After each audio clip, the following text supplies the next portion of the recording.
Hello. Are you here to challenge me in a sword fight?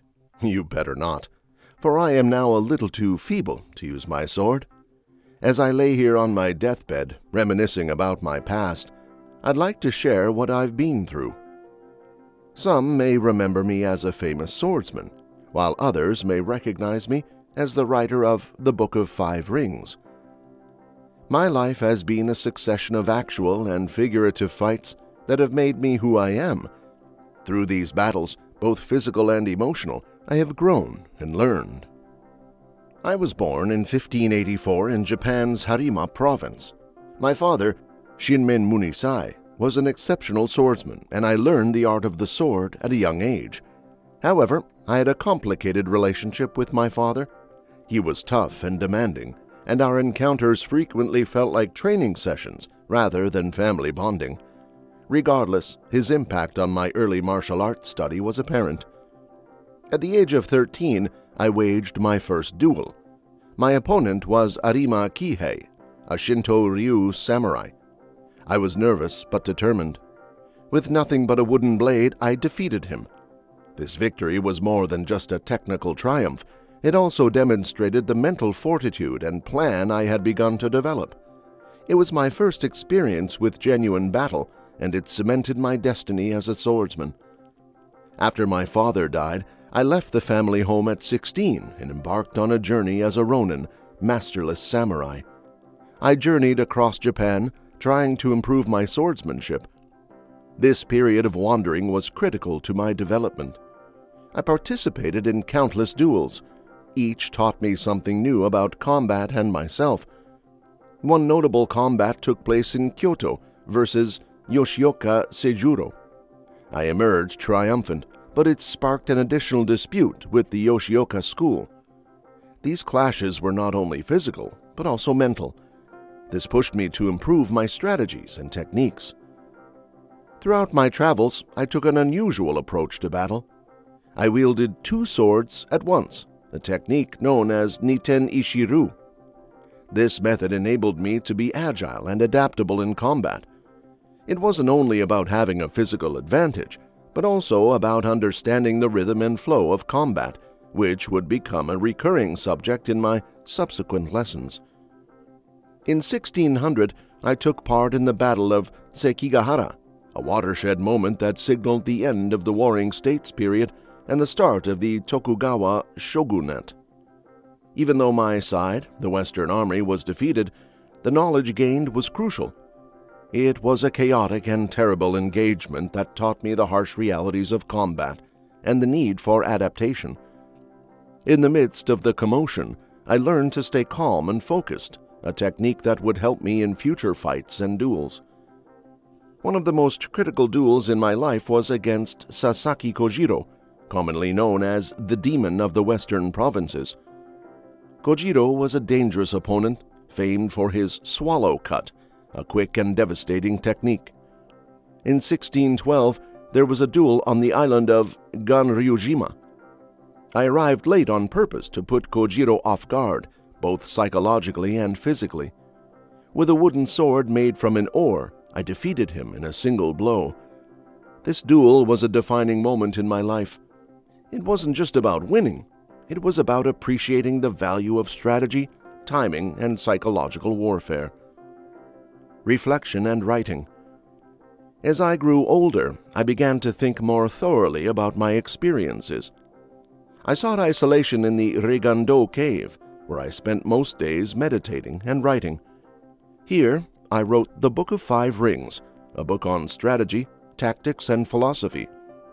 The book is structured into 5 sections, each symbolizing a different element: earth, water, fire, wind, and void. These elements represent various facets of fighting and existence. The earth highlights the necessity of a firm foundation.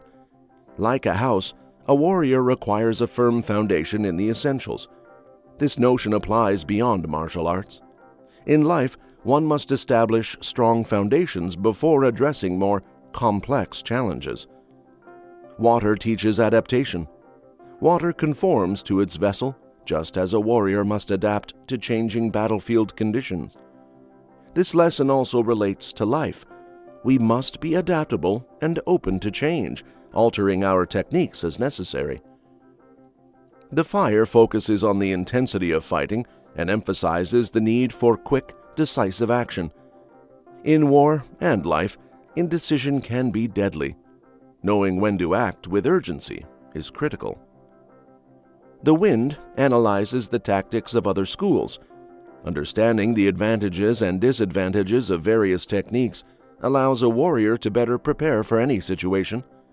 In life, this is learning from others, comprehending diverse points of view, and implementing valuable insights into one's own plan. The void explores the unknown and the intangible. It emphasizes the value of intuition and the ability to respond without conscious cognition.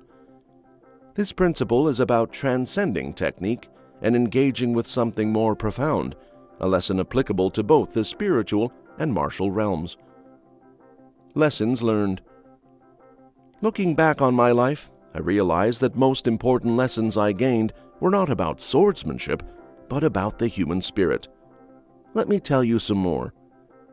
Discipline and dedication are the bedrock of mastering any talent, whether martial arts or any other pursuit.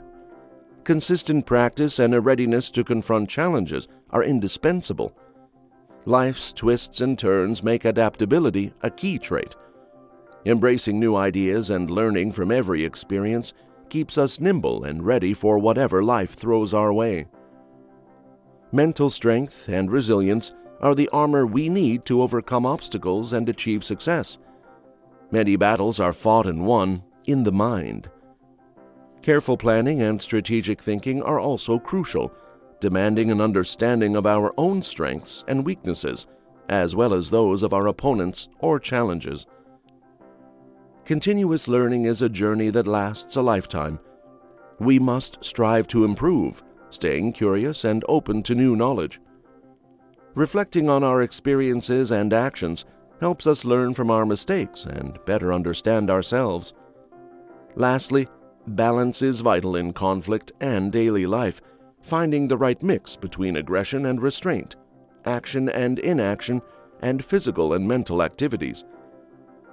Looking back on my life, I am glad for every conflict, hardship, and time of introspection. My road was not simple, but through these hardships, I learned the true path of a warrior. My teachings continue to inspire and guide individuals seeking mastery, whether in martial arts or life. As I lay here, the weight of my years crashing down on me, I can't help but ponder on the path that has led me here.